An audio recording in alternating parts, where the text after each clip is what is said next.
Buenos días a todos, mi nombre es Claudia Gómez, soy la directora de Trusted Family para América Latina. Bienvenidos esta mañana a esta reunión con mi amigo, mi partner Juan Fernando Jiménez, una persona que conozco hace muchos años, que hemos estado juntos en algún momento en la junta directiva de Family Business Network, trabajos y proyectos juntos muchos años. Entonces, antes de comenzar este webinar tan interesante de Family Office, quiero hablarles un poquito de Trusted Family.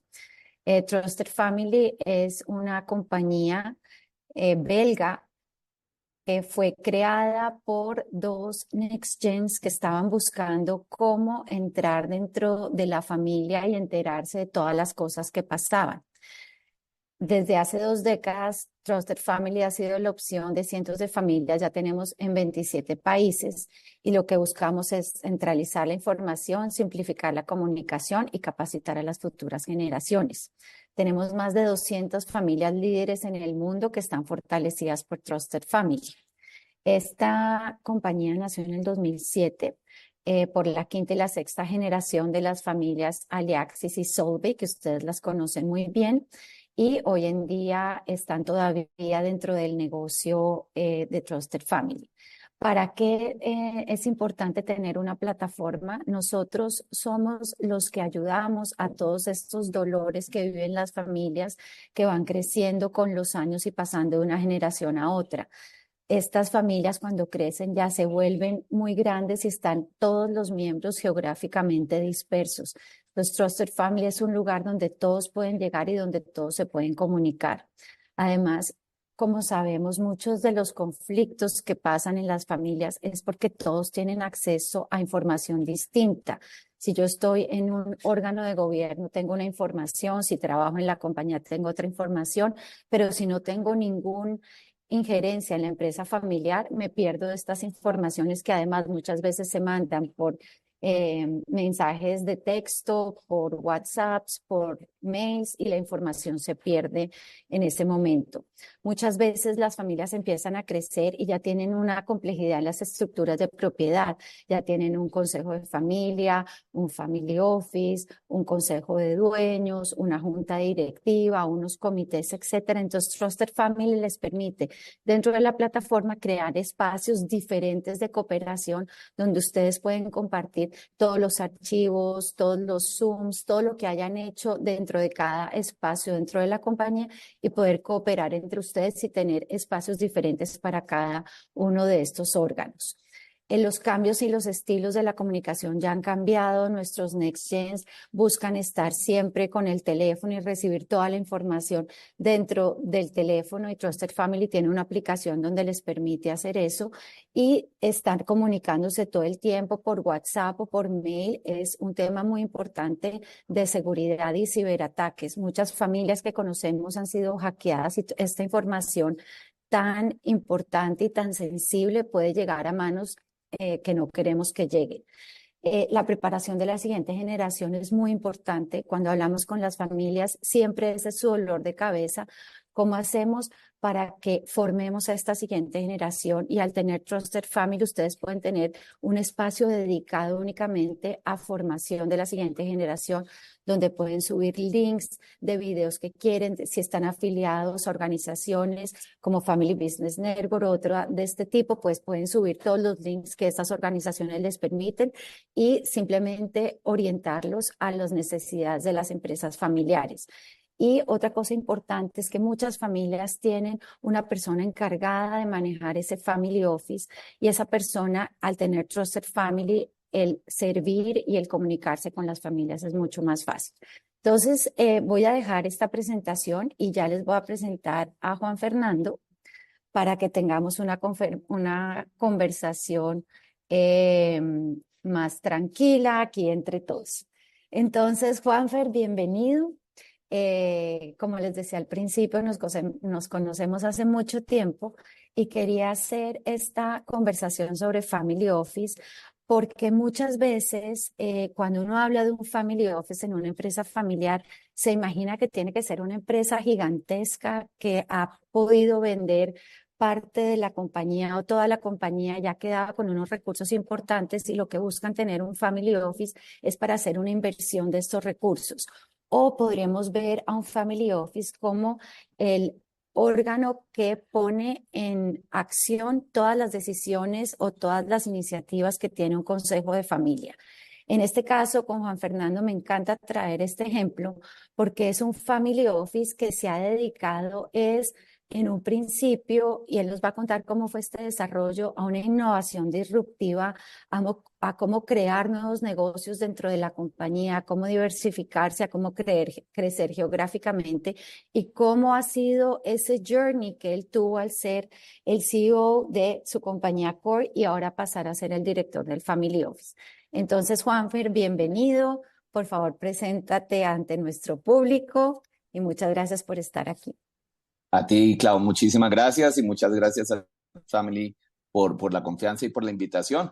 Pues como decía Clau, nos conocemos hace muchos años. Mi nombre es Juan Fernando Jiménez Cobo, colombiano, segunda generación en unas empresas bifamiliares de dos socios que llevan 50 años juntos y yo particularmente llevo ya 20 años en las compañías, en diversos roles que espero ahora, pues, en la conversación con Claudia podamos describir, contarles y mostrarles la historia, digamos, de mis roles como segunda generación dentro de las compañías y en la oficina de familia. Muy rápidamente, Juanfer, cuéntanos cómo fue ese proceso para llegar a ser CEO, porque muchas veces cuando entrevistamos a miembros de familia, un caso es como yo me lo imaginé toda la vida, mi papá desde chiquito me dijo que tenía que ser el CEO, en tu caso es un poco diferente y más complejo al ser una empresa familiar que no es de tu papá, sino que tiene un socio. ¿Cómo llegaste a ser el CEO de la compañía? Correcto. Entonces, mi historia un poco académica y profesional. Estudié administración de empresas en Bogotá y después yo decidí que quería experiencia, digamos, en el mundo fuera de la empresa de la familia. Me fui a multinacionales, Procter Gamble y Monsanto, donde aprendí de mercadeo, aprendí de ventas, aprendí, digamos, este mundo de hacerle caso a un jefe que no fuera mi familia, hacerle caso a una estructura, eh, formarme en una estructura pues de multinacional, tener exposición a este mundo internacional. Fui asistente de marca en Colombia, después fui gerente de marca para Colombia, Ecuador, Perú y Venezuela. Y después de unos 6 años, 7 años, no, 6 años de experiencia laboral, decidí irme por fuera, hacer mi MBA, trabajar por fuera en consultoría y sentir que, digamos, que desarrollaba tanto académicamente como profesionalmente, como personalmente, eh, mis habilidades, mi conocimiento, mi red de contactos. Y ya después de tener esa experiencia tanto académica como profesional por fuera, le hice caso al socio de mi papá y a mi papá, que llevaban ya unos años diciéndome, bueno, ya es momento de que entres a las empresas de familia, es momento de que te vincules. Y en ese momento, junto con mi esposa y mi hija recién nacida en Boston, pues decidimos que era un buen momento para regresar a Colombia y entrar a trabajar en las empresas de la familia. Y yo cuento esto porque es anecdótico, pero es bien interesante. Yo les escribí un email bien largo a mi papá y a su socio y les dije, aunque yo haya estudiado administración, aunque haya hecho mi MBA, a mí el tema de gerenciar no me apasiona, no me gusta tanto. Yo quiero dedicarme al pensamiento, a la estrategia. Y les mandé ese correo y ellos dijeron, sí, sí, venga acá y siéntese y represéntenos como socios. Volví a Colombia, empecé a trabajar en la compañía y me di cuenta que muy rápidamente, pues después de pensar 2 días ya no tenía nada que hacer. Entonces me di cuenta que rápidamente, si iba a tener profundidad en lo que iba a hacer, si realmente iba a tener el impacto que quería tener, tenía que conocer la operación a profundidad, al detalle. Y así, digamos, me metí ya a gerenciar la operación y ahora podemos profundizar un poquito en qué hacen las empresas, pero me metí a gerenciar la oficina de Bogotá con el objetivo de conocer al detalle nuestros procesos y sobre todo el valor que le generábamos o que no le generábamos a los clientes, cuál era el dolor de los clientes y cómo podía pues a través de mi intervención mejorar ese valor que le generábamos a los clientes. Entonces eso es el inicio, digamos, de involucrarme en las empresas de la familia como segunda generación. La primera vez que estábamos planeando hacer esta charla, tú fuiste muy enfático en decirme, Claudia, una cosa es el patrimonio familiar y otra cosa es la empresa familiar. Cuéntanos un poquito de eso, que puede ser algo muy básico, pero quiero empezar esta charla con esa diferencia. Súper. Y antes de responderte esta pregunta, tres disclaimers que quería hacer que me parece importante y tú me conoces, sabes que es así. Yo no quiero dictar cátedra, yo creo que pues ustedes saben, cada familia es un mundo diferente, cada momento de la familia es un momento particular y yo simplemente les quiero contar mi experiencia familiar y personal.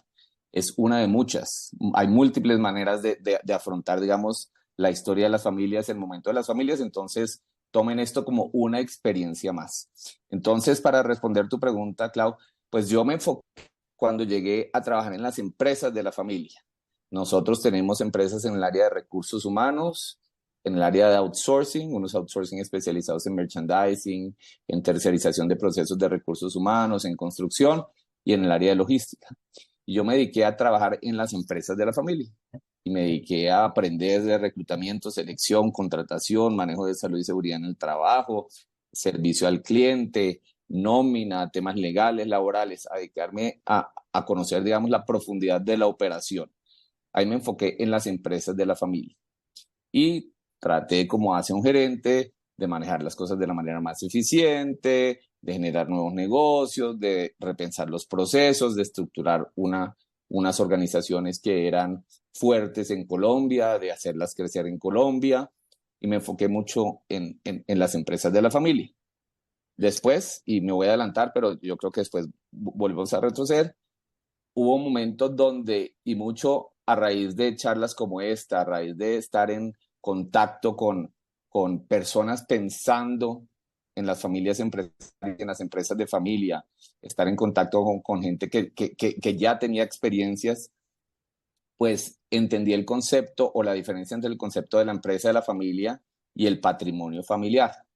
¿Y qué es lo que pasa? Muchas de las familias empresarias de primera, segunda, tercera, cuarta generación, nos identificamos muy fuerte y de manera muy cercana y con toda razón con las empresas de la familia, porque en muchos casos llevan nuestro apellido o porque en todos los casos nuestros abuelos y nuestros padres y nosotros mismos hemos invertido tiempo, pasión y corazón en esas empresas de familia.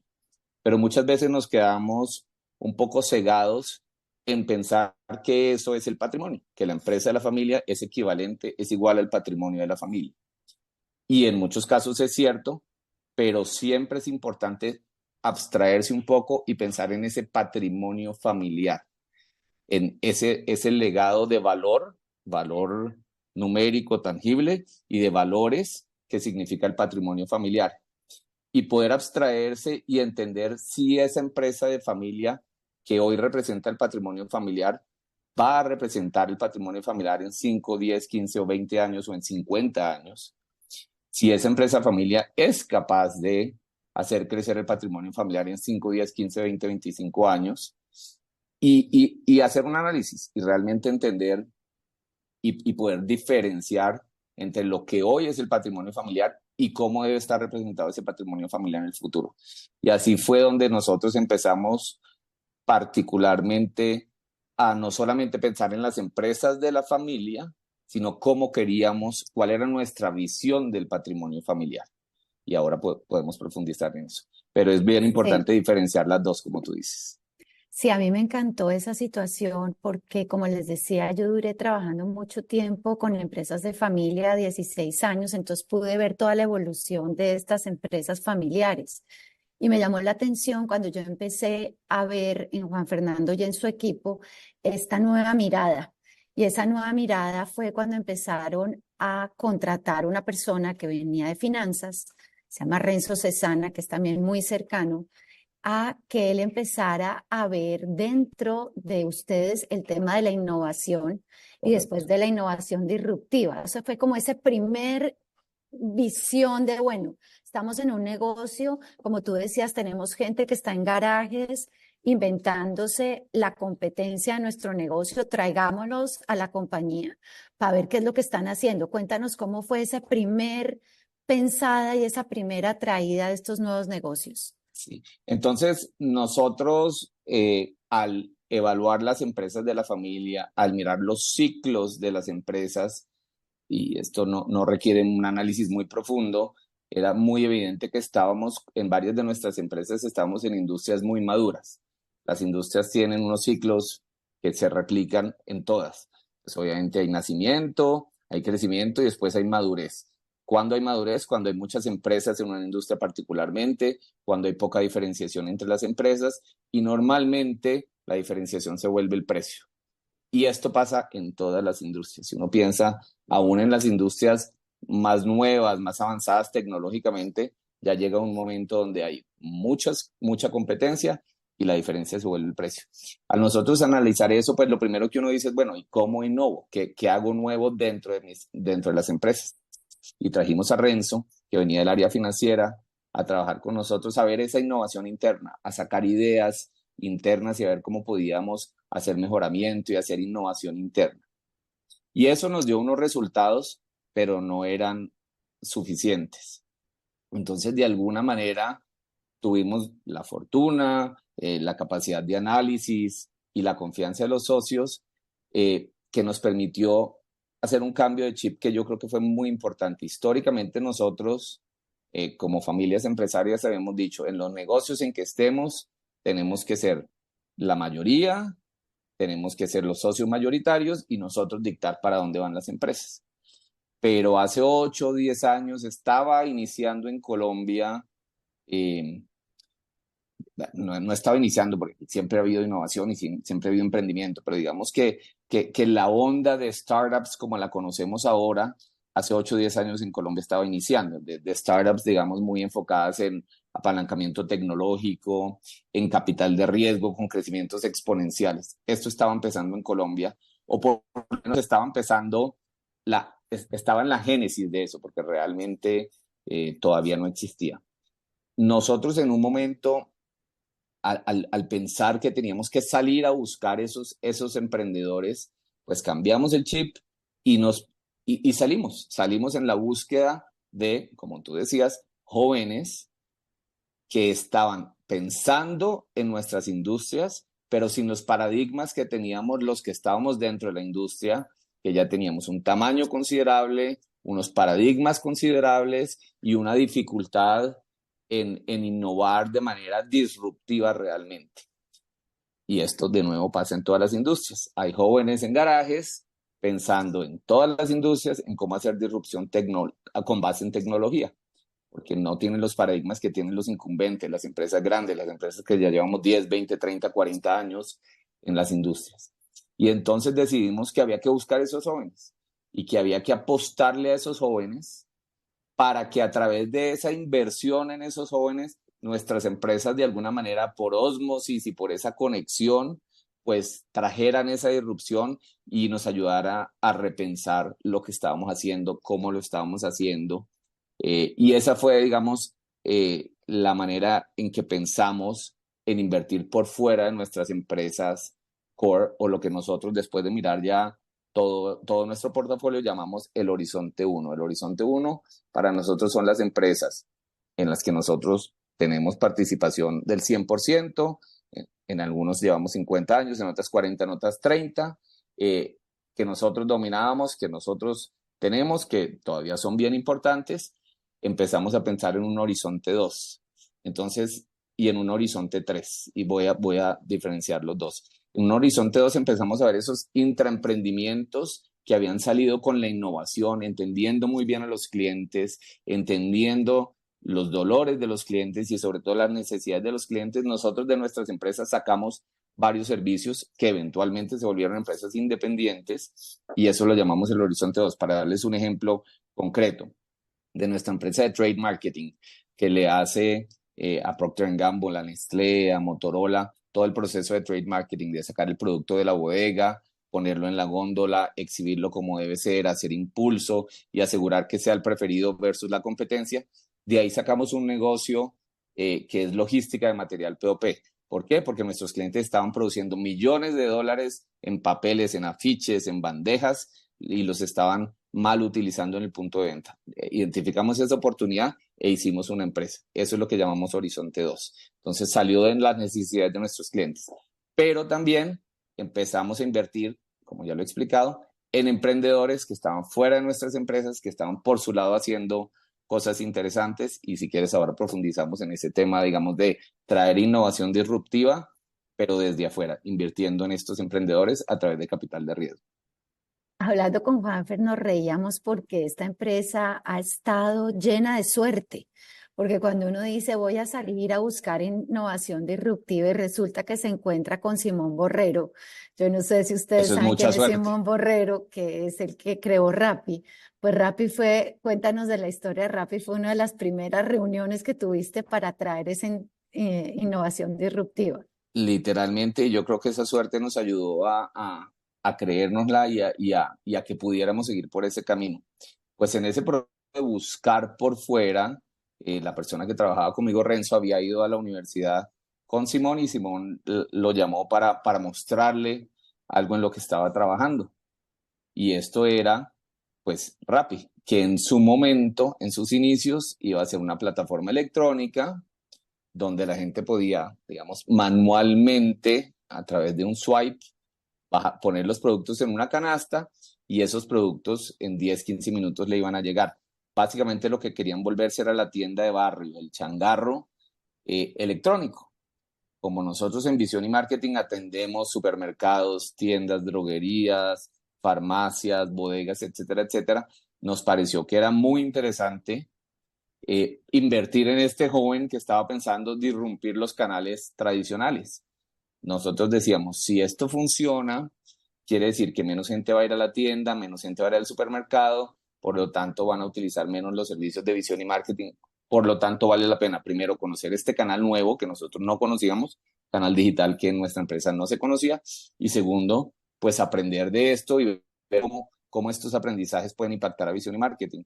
Y tuvimos la fortuna y también obviamente estuvimos en el momento correcto con las personas correctas de conocer a Simón, conocer a los founders y decidir invertir en Rappi cuando era una presentación de PowerPoint.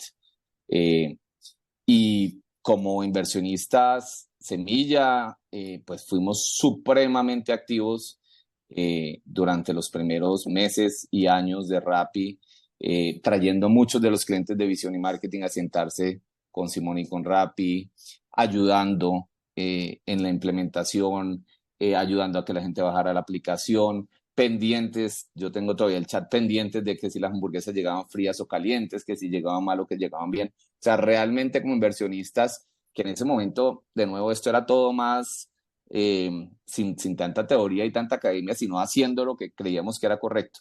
Nuestra generación de valor era obviamente a través de la inversión, pero también a través de nuestros contactos, de nuestros clientes, de nuestro trabajo, de nuestro back office.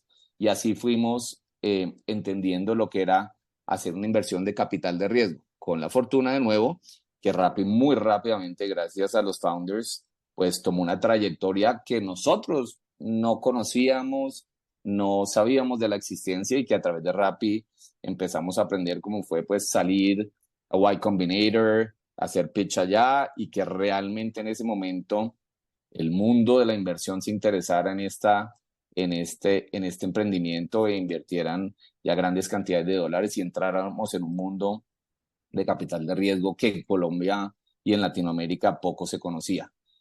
Eh, como entendimos que habíamos encontrado algo bien interesante, pues decidimos que queríamos replicar esa inversión en otras inversiones inicialmente, y esto creo que es importante, siempre fue con un foco muy claro. Nosotros de nuevo estábamos en recursos humanos, en merchandising, outsourcing de merchandising y en logística. Entonces, cuando nosotros empezamos a mirar por fuera, pues no miramos de manera aleatoria, miramos de manera muy enfocada en empresas, en recursos humanos, en merchandising y en logística, cuyos jóvenes estuvieran a través de tecnología, porque era fundamental el elemento de tecnología, buscando irrumpir esas empresas, esas industrias. Y así fue como empezamos a salir a trade shows, a conferencias, a competencias y a conocer a diferentes emprendedores en los cuales eventualmente invertimos.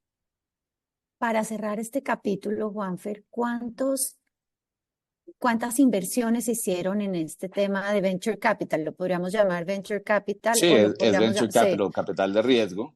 Y durante 5 o 6 años invertimos en 17 empresas, de las cuales 12 todavía viven, o sea que vamos bien, eh, eh, conociendo gente fabulosa, emprendedoras y emprendedores que realmente estaban obsesionados en resolver problemas, que utilizaban la tecnología para apalancar esas soluciones y que trabajaban de manera increíble para construir esas empresas. 17 empresas, 17 experiencias, cada una muy diferente, cada una valiosísima, las 17 en un nivel bastante inicial, como el caso de Rappi, algunas en PowerPoint, algunas con una llamada ni siquiera con un PowerPoint, otras con 6 meses, 8 meses de evolución, pero siempre apostándole sobre a la gente que estaba detrás de la idea, a la gente que estaba detrás de la ejecución, obviamente buscando oportunidades grandes, obviamente entendiendo contextos y obviamente buscando que fuera un negocio pues que entendiéramos y que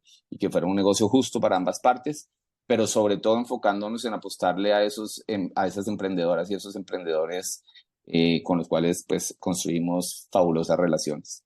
Entonces es un portafolio de 17 empresas que a la fecha 12 todavía están vivas y varias de ellas pues en tamaños bien interesantes y con un potencial bien interesante.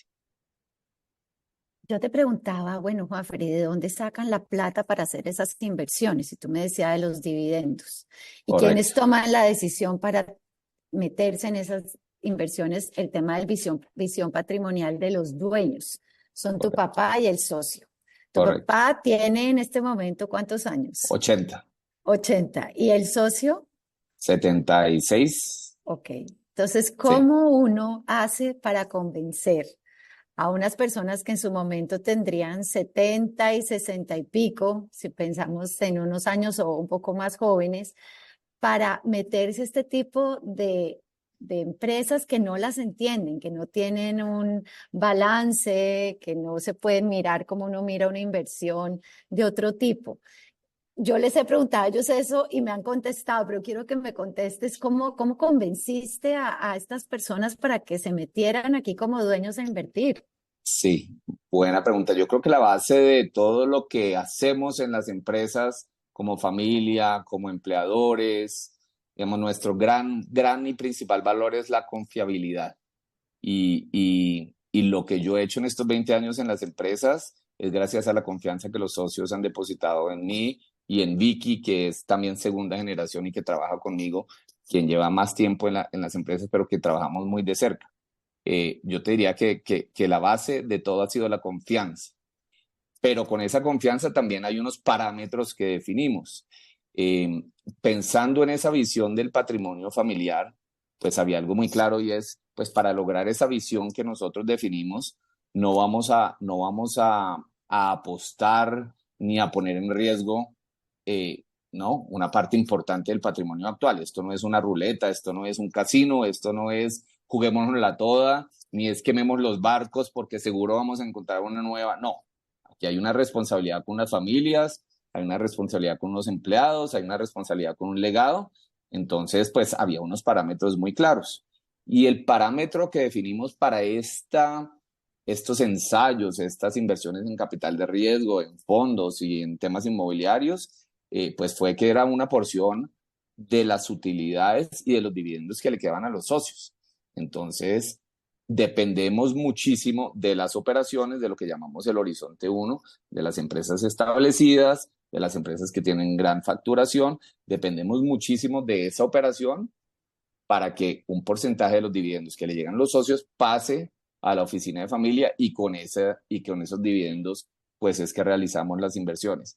Entonces creo yo que es un buen compromiso, de nuevo, siempre con base en la confianza, pero un buen compromiso entre pues sacar algo de ese patrimonio personal para invertir en algo que, como tú dices, difícil de entender en su momento, difícil de comunicar en su momento, difícil de entender todavía, pero sin arriesgar, eh, la tranquilidad y sin arriesgar ese patrimonio y sin arriesgar ese legado y sin arriesgar esos empleos, sino siendo muy cuidadosos, digamos, con el monto y con la forma como se hacía.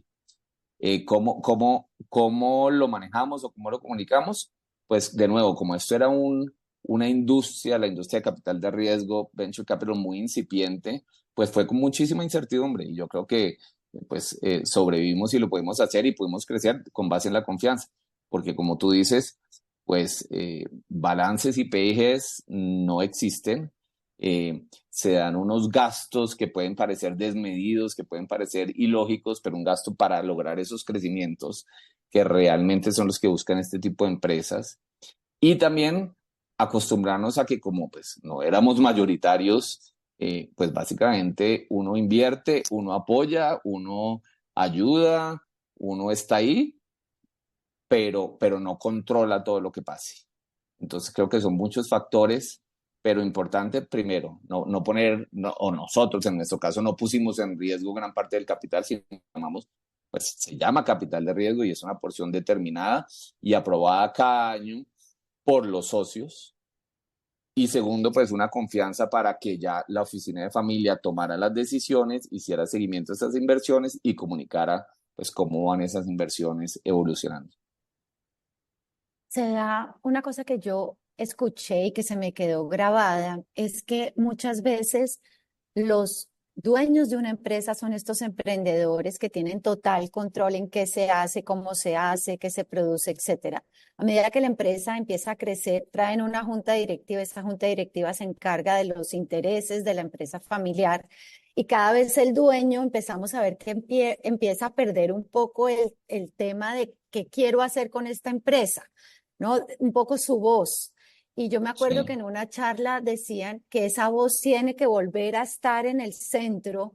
Precisamente hemos visto la importancia del Owners Council, el Consejo de Dueños, que es hacia dónde quiero dirigirme, y es un poco lo que tú hablabas al principio, hacia dónde quiero que esos recursos estén dentro del patrimonio familiar y cómo lo crezco para además estar en acorde con el crecimiento de la familia, que cada vez es mayor que el crecimiento de la empresa.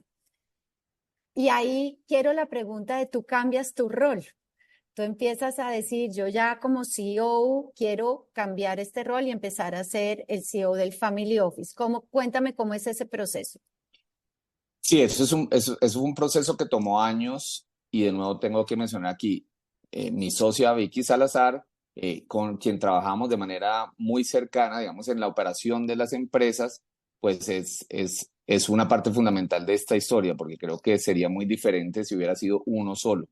En la medida en que fuimos creciendo, digamos, en la operación, pero a la vez empezamos a trabajar el tema de la oficina de familia, pues nos dimos cuenta que había que prestarle atención, darle más énfasis, foco al tema de la oficina de familia.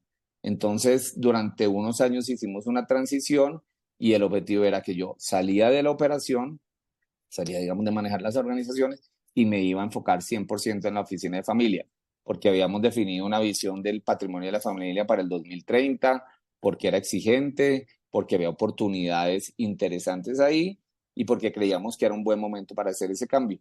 Y así hace 2 o 3 años, pues se dio el momento donde yo salí 100%, 100% no, pero salí de la operación y me dediqué en gran parte a la oficina de familia.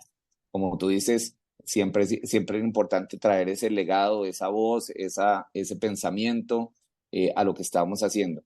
Vicky se quedó como CEO de todas las organizaciones, yo me quedé, digamos, como director de la oficina de familia, siempre muy en contacto porque una depende de la otra y una se alimenta de la otra y una alimenta a la otra, siempre muy en contacto y siempre muy alineados, pero digamos con rol diferente. Entonces ahí yo empecé a trabajar 100% desde la oficina de familia, fortaleciendo nuestro horizonte 2, es decir, nuestro crecimiento de las operaciones que habían salido del negocio y un tema de internacionalización que si quieres ahora profundizamos, internacionalización de la operación, haciéndole seguimiento a esas inversiones en capital de riesgo, seguimiento muy cercano, trabajando con los emprendedores, viendo cómo podíamos seguir agregando valor y y buscando nuevos activos donde invertir. Entonces, analizando y trabajando en inversiones en fondos y analizando y trabajando en inversiones inmobiliarias. Entonces, al enfocarme en la oficina de familia, me permitió realmente tomar esta visión del patrimonio familiar, mirar esas metas que teníamos de aquí al 2030 y trabajar de manera enfocada en asegurar que estamos haciendo todo para llegar a esas metas. Entonces, de alguna manera, salí de la operación y me enfoqué mucho en la oficina de familia. Como te decía, sigo en ese vínculo con la operación porque de todos modos ayudo en temas comerciales, de todos modos ayudo en algunos temas de servicio al cliente y sobre todo pues trabajo con Vicky para asegurar que estamos alineados en los dos frentes. Una cosa que me llamó mucho la atención es que cuando empezamos a hablar de diversificación e internacionalización, que fue un momento que en nuestros países latinoamericanos las cosas se empiezan a poner duras, entonces las empresas familiares empiezan a mirar, bueno, ¿qué otros negocios puedo diversificarme para no tener el riesgo país, el riesgo moneda en un solo lugar? Y me llamó mucho la atención empresas grandes, puedo contar de Alpina, puedo contar de Corona, empresas muy grandes colombianas, que su proceso de internacionalización y diversificación se había hecho con otras empresas familiares también. Y me llama la atención porque uno dice, bueno, empresas tan grandes, no, se daba esa conversación, ese caerse bien, ese compartir una cultura para que esos procesos de diversificación e internacionalización se llevaran a cabo. Y me llama la atención que ustedes fue parecido. Cuéntanos cómo fue ese proceso.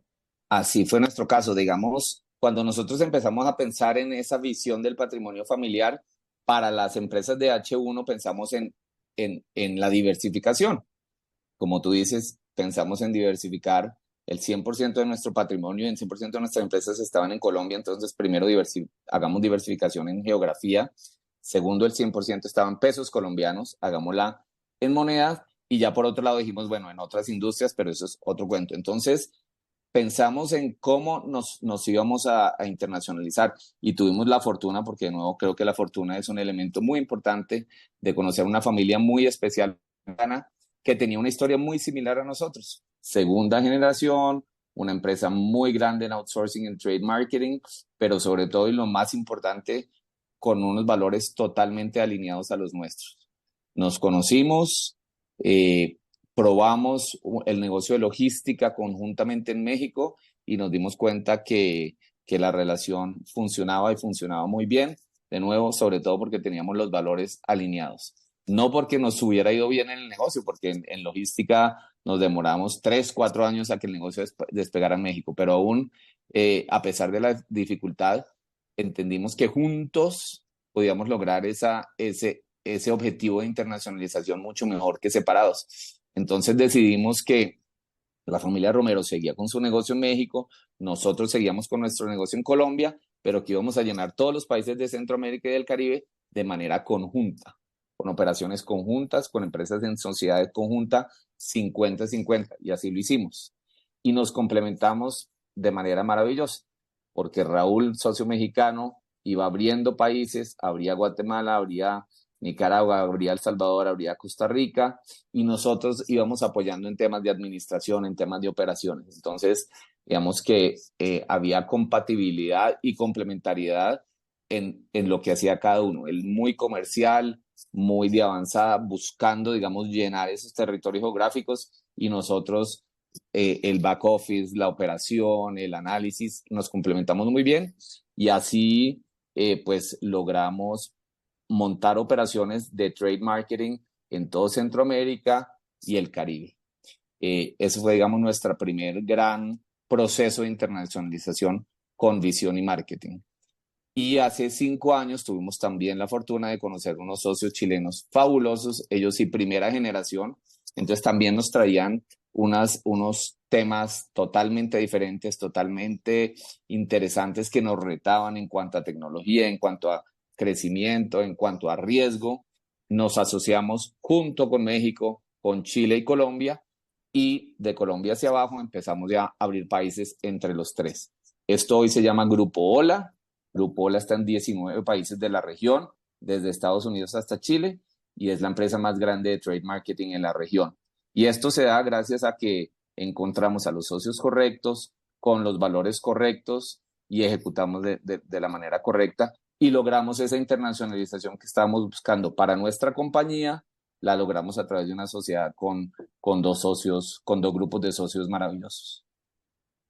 ¿Cómo es de importante los socios? Entre más uno habla con Fundamental. gente, los socios es lo más importante en una relación de estas. Fundamental, y nosotros hemos tenido la fortuna de tener muchas etapas de sociedad. Primero mi papá y José Antonio, que llevan 55 años de socios, pues una gran fortuna y un gran privilegio de que hayan podido durante 55 años, de nuevo, con base en la confianza, pues crecer unas compañías. Y que además después nosotros, la segunda generación, hayamos tenido la fortuna de encontrar a la familia Romero y a nuestros socios chilenos, y que llevemos 10 años, más de 10 años, 12, 13 años de socios, y que las cosas estén funcionando y hayamos podido crecer, pues eso es ser muy afortunado. La tercera pregunta, ya como el tercer tema para dar espacio a preguntas y otras preguntas que tengo acá, es otra vez la suerte entra a formar parte de esto, pero también es la importancia de que las empresas familiares estén en una comunidad. Yo eso lo veo fundamental. Y sobre todo las empresas familiares que están buscando invertir, porque siempre hay una oportunidad, hay una experiencia, y yo conozco a alguien, a mí ya me pasó, yo lo hice así, etcétera. Y esta tercera parte, que es como tú entras otra vez a un negocio operativo, otra vez al banco, se da por esa situación. Cuéntanos de qué se trata este negocio y otra vez la suerte, cómo te acompaña. Perfecto. Primero, la primera afirmación que haces es supremamente válida. Yo creo que este tipo de comunidades como la que estamos viviendo esta mañana son valiosísimas para las empresas de familia. Y muchísimo de lo que nosotros hemos logrado es gracias a las relaciones, es gracias a una persona que trabaja con nosotros, es gracias a un amigo, es gracias al socio, es gracias a ser parte de una comunidad donde uno está dando y recibiendo, enseñando y aprendiendo. Yo creo que muchos de los negocios que hemos hecho han sido gracias a este tipo de comunidades. Específicamente lo que tú mencionas, Clau, es que yo llevo ya 13 años reuniéndome con un grupo de CEOs de segunda generación. Nos reunimos una vez al mes. De hecho, esta tarde tengo mi reunión mensual, donde hablamos de temas personales, familiares y de empresa. Y hace unos 8 meses estábamos en nuestra reunión de octubre o noviembre, y al final de la reunión uno de ellos mencionó que había invertido en una empresa de shampoo de una persona. Y yo le dije, ¿cómo así? ¿De esta persona? Sí, sí. Y le dije, no, dame el teléfono de él, que yo trabajé con él en Procter & Gamble hace 30 años. Me dieron el teléfono de él y lo llamé. César, Juan Fernando Jiménez. No habíamos hablado durante 30 años y pues reconectamos de inmediato. Me contó él lo que estaba haciendo, me contó que después de salir de Procter, de Genoma, de Televisa, había decidido y había encontrado una gran oportunidad para desarrollar un producto de belleza para latinas en Estados Unidos. Me contó, y yo desde el Family Office le dije, me interesa ver la oportunidad de invertir porque me parece, pues, primero que tienes un equipo fabuloso, tienes un producto fabuloso, una marca fabulosa y unos acuerdos comerciales fabulosos. Y así empezamos a hablar, y al yo actualizarlo sobre lo que estaba y en lo que habíamos hecho nosotros, me dijo, necesito el servicio de ustedes en Estados Unidos. Yo le dije, César, nosotros no sabemos entrar a un Walmart, no sabemos entrar a un CVS. Me dijo, no importa, aprendemos solos. Aprendemos juntos, perdón. Entonces yo le dije, espérate, yo consulto con los socios, le presenté esto a los socios de Grupo Ola, ya con un cliente potencial para el mercado americano, que no era un mercado que estuviera ni en nuestra estrategia, ni en nuestra visión, ni habíamos pensado entrar. Y me dijeron, bueno, sí, nos parece bien, pero con una condición, usted se responsabiliza de la operación. Y yo dije, bueno, listo. Y yo creo que parte de nuevo de la flexibilidad del Family Office, y como dije al principio, cada Family Office es única. Pues en nuestro momento y en nuestro caso se necesitaba y había una gran oportunidad, y yo decidí aceptar, digamos, parte de esa responsabilidad de montar el negocio en Estados Unidos. Obviamente tenemos nuestro CEO de Grupo Ola, que además es socio de Grupo Ola, y obviamente, como le dije yo a nuestro cliente, como yo no sé entrar a un Walmart, a un Walgreens, a un CVS, pues teníamos que traer una persona que supiera hacer eso. pero como socio quedé responsable de la operación. Decidimos montar operaciones inicialmente enfocadas en el mercado hispano de Estados Unidos, nuestras operaciones de trade marketing. Hace 4 meses contratamos una persona colombiana, pero que lleva 25 años en Estados Unidos haciendo eso, que es experta en ese tema, y junto con el CEO y conmigo, digamos, en Triunvirato, estamos montando esa operación. Ya hemos tenido nuestros primeros eventos y activaciones y estamos pues con unas perspectivas bien interesantes en ese mercado.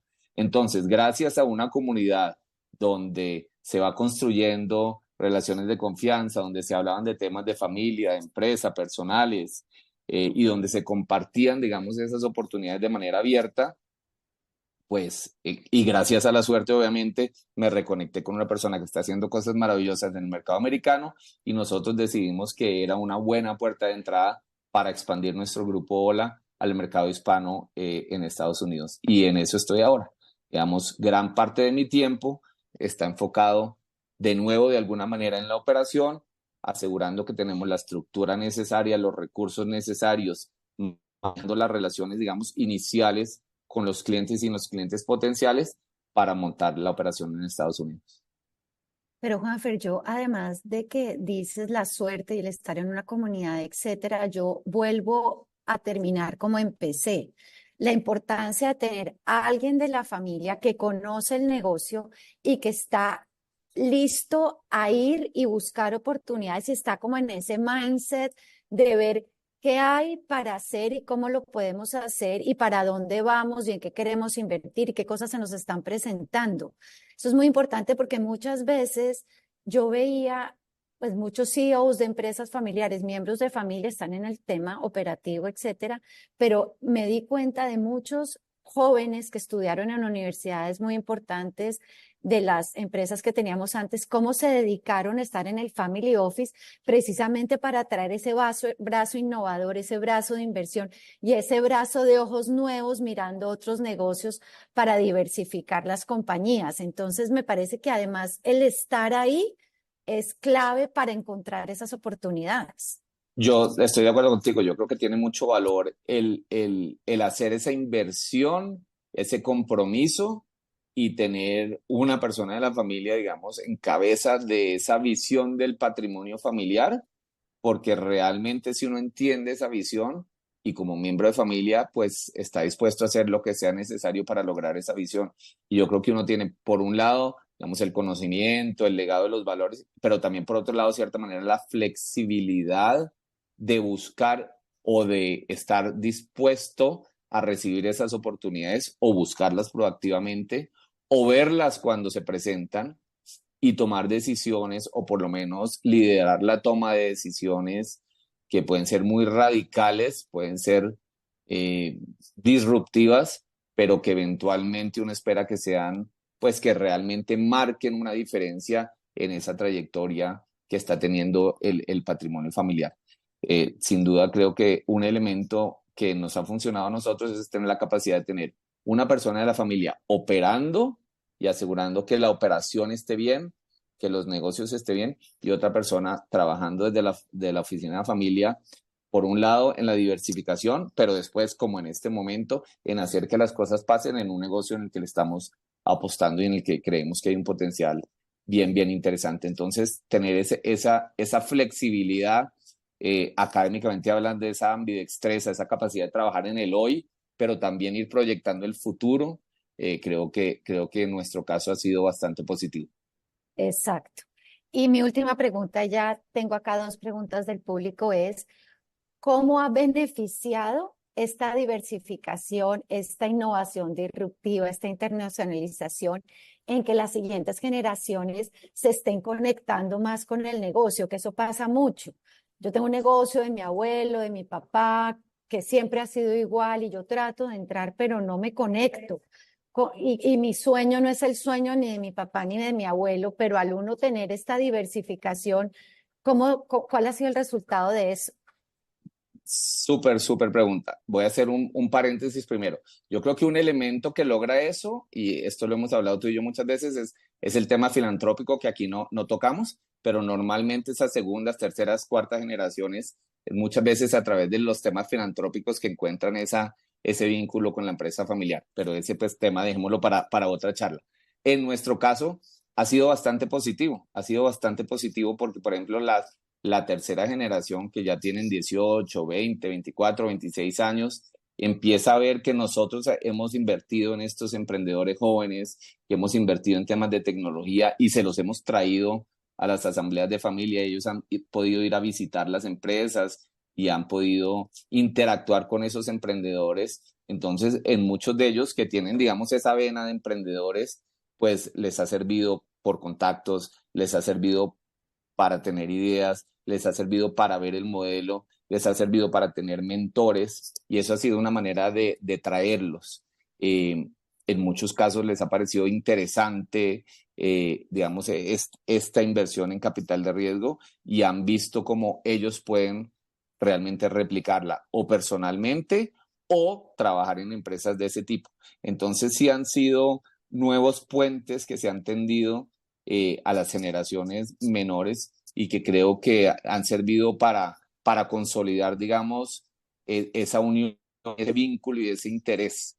De acuerdo, de alguna manera es como renovar ese interés a través de empresas que están haciendo cosas disruptivas, con base tecnológica, que hablan el lenguaje de las generaciones más jóvenes. Además, muchas veces los han invitado a invertir, ¿no? Sí, sí, nosotros muchas veces presentamos la oportunidad desde Ventura, desde la oficina de familia, y algunos de ellos han decidido que van con su patrimonio personal, digamos que hacemos una canasta, Ventura es el front, pero algunos de ellos han invertido personalmente en varias de las inversiones de capital de riesgo que hemos hecho. Y en algunas que nosotros no hemos hecho, los hemos puesto en contacto y ellos han seguido en contacto. Y en algunas han invertido ellos y no ha invertido la oficina de familia, pero sí han invertido ellos personalmente. Muy bien. Ya tengo unas preguntas. Súper Súper. interesante, gracias. Me gustaría saber cómo fue la receptividad por parte de los gerentes de las empresas del mandato, la propiedad de explorar innovaciones disruptivas de Horizonte 2. ¿Eran gerentes familiares o externos? Y si hubo resistencia al cambio, ¿cómo se manejó? Me encanta esta pregunta Buenísima. porque, sí, porque una cosa que me acuerdo que aprendimos en una charla que lo contaba Gregorio Márquez, que es de este grupo Santo Domingo, él decía que el negocio principal era como de estos buques de carga pesados, grandes, etcétera. Y para que uno entrara a la disrupción, la innovación disruptiva, tenía que tener unas lanchas rápidas que fueran al lado del buque para que no se contaminaran con la cultura, como en el proceso de hacer las cosas. Y yo me acuerdo que tú me contaste que tú tuviste algún tipo de fricción en eso. Entonces la pregunta está Sí, sin buenísima. duda. Muy buena pregunta, muy buena pregunta. Con Gregorio hemos hecho unas coinversiones, entonces sé de lo que está hablando con InQlab.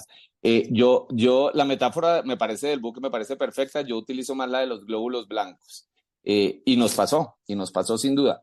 Digamos que nuestro primer objetivo de inversión en capital de riesgo, más que hacer buenas inversiones, era realmente ver cómo podíamos traer esa innovación y cómo esa innovación podía filtrarse a las empresas. Y yo realmente cuando pensamos en Rappi dije, bueno, lo que tenemos que hacer y lo intentamos hacer muchas veces es aprender de este canal, aprender del tema digital. Y de hecho nosotros pusimos gente de nuestra empresa en Rappi para que aprendiera. Pero desafortunadamente, por el día a día o por paradigmas o por desconocimiento, no logramos, en el caso de Rappi particular, en otros casos sí lo logramos, no logramos esa polinización que yo esperaba que se diera entre ese emprendimiento y la empresa grande. En otros casos sí tuvimos éxito y en otros casos, sobre todo cuando esas empresas en las que invertíamos se volvían proveedoras de nuestras empresas, pues sí tuvimos éxito. Voy a dar un ejemplo. Trora es una empresa que hace background checks y tema de referenciación de manera automatizada a través de tecnología. Pues Trora, empresa en la que invertimos desde la oficina de familia, se volvió proveedora de ese servicio para nosotros. En ese caso particular, sí logró que nosotros repensáramos ese proceso de hacer la referenciación, utilizáramos la mejor tecnología y hoy, 5 años después, pues hiciéramos un proceso radicalmente diferente. Entonces, en algunos casos no fuimos exitosos, en algunos casos sí fuimos exitosos, pero es cierto que había resistencia, que había miedo, que había escepticismo y que en muchos casos no se logró esa polinización de conocimiento y de innovación que nos hubiera gustado tener. Otra pregunta muy buena. Según tu experiencia, ¿qué características debe tener la familia para que se den las condiciones de generar todo este progreso y la persona que lleva el family office? Porque tú hablabas en algún principio de la confianza. Y yo me acuerdo Sí. hablando con tu papá y sobre todo con el socio de tu papá, les tienen una confianza absoluta, pero es una confianza ganada, ¿no? Eso es muy importante cuando hablamos con los Next Gens que entran a una compañía y dicen, pero ¿por qué mi papá no me deja hacer lo que yo quiero hacer, ¿no? Y es siempre el tema de confianza. Tienen que haber muchos proyectos y muchas situaciones en donde tú generes esa confianza para que ya te suelten. Entonces, en tu caso, ¿cómo, respecto a esa pregunta, cómo la Sí, contestarías? muy buena pregunta, muy interesante para la reflexión. Pues yo creo que sin duda alguna la base es la confianza, pero yo creo que la confianza se gana. Así como el respeto se gana, la confianza se gana. Y esa confianza se gana, pues primero asegurando que uno viene con las herramientas necesarias para hacer unas propuestas que en su momento podían parecer muy arriesgadas o muy atrevidas. Pero también yo creo y creo que esto lo hemos visto en terceras y cuartas generaciones, muchas veces estas generaciones llegan con el síndrome de Adán, que a mí no me gusta, que es voy a reinventarme porque es que yo sí sé cómo hacer las cosas. Y yo creo que una de las cosas que nos funcionó a Vicky y a mí muy bien, y porque realmente lo sentimos y así lo pensamos, es un gran respeto al legado. Eh, Nosotros podemos hacer lo que estamos haciendo hoy, nosotros pudimos apostarle a crecer en Centroamérica, arriesgarnos a internacionalizar y arriesgarnos a trabajar en capital de riesgo, gracias a que en su momento los fundadores pues tuvieron que trasnocharse porque no podían pagar la nómina, tuvieron que trasnocharse porque cuando estaban haciendo el primer edificio no tenían que ir a pedir en los bancos que les prestaran. Entonces, un gran respeto a lo que se ha construido. Yo creo que quien una segunda, una tercera y una cuarta generación y no respeta lo que se ha construido, no valora lo que se ha construido, pues se está perdiendo mucho de las enseñanzas de ese legado de la familia. Entonces yo creo que por nuestro lado, un gran respeto sobre lo que se ha construido. Y en línea con ese respeto, un tercer factor y es construir sobre lo construido. Claro que cuando llega alguien nuevo, hay diferentes maneras de ver la situación, hay diferentes herramientas, hay diferentes perspectivas, pero nosotros siempre pensamos en construir sobre lo construido, construir sobre lo que nos han dejado y sobre eso ver cómo podemos incrementar las empresas, los emprendimientos y cómo podemos seguir construyendo. Pero yo creo que gran confianza de las dos partes, gran respeto por el legado y valorar lo que se tiene para esos siguientes pasos. Excelente, me encanta. Bueno, yo creo que son ya las 10 de la mañana. No sé si hayan más preguntas. Aquí solo tenía dos. Entonces, Juanfer, pues muchas, muchas, muchas gracias. Espectacular. Me encanta, como les decía al principio, esta charla porque yo creo que muchas empresas familiares, si no todas, deberían tener ese brazo de Family Office pensando qué otras cosas pueden hacer, cómo diversifican ese negocio, cómo no tienen todos los huevos en la misma canasta, cómo le abren el espacio para que otros actores dentro de la familia participen y pues siempre generando confianza y siempre respetando el legado, como nos has contado. ¿Qué, para terminar, qué mensaje, qué consejo le puedes dar a estas familias que de pronto no tienen un family office o como decíamos, que piensan que es que hay que tener un family office cuando uno ya vendió la empresa familiar y tiene millones de dólares? ¿Qué consejo les podrías dar, siendo chiquitas, medianas o Sí, grandes? yo terminaría como empezamos. Yo creo que lo importante es tener una visión del patrimonio familiar, construir esa visión del patrimonio familiar. Y para mí esa es la génesis de una oficina de familia. Cuando uno mira los estudios internacionales, hablan sobre las oficinas de familia, que en muchos casos vienen de grandes eventos de liquidez y tienen billones de dólares de assets under management. Yo creo que eso, claro que se da y así son las grandes oficinas de familia, pero yo creo que todas las empresas de familia y todas las familias empresarias debemos trabajar en una visión del patrimonio familiar. ¿Dónde va a estar ese patrimonio familiar en 5, 10, 15, 30 años? Y yo creo que al pensar en esa visión del patrimonio familiar, ya automáticamente uno empieza a construir lo que es una oficina de familia, es decir, un ente independiente a las empresas de la familia, un ente independiente que de manera muy objetiva y que de alguna manera que se abstraiga a las empresas y piense en dónde debe estar ese patrimonio y cuál es la mejor manera de llegar a esa visión. Yo creo que es fundamental no esperar a que haya un gran evento de liquidez.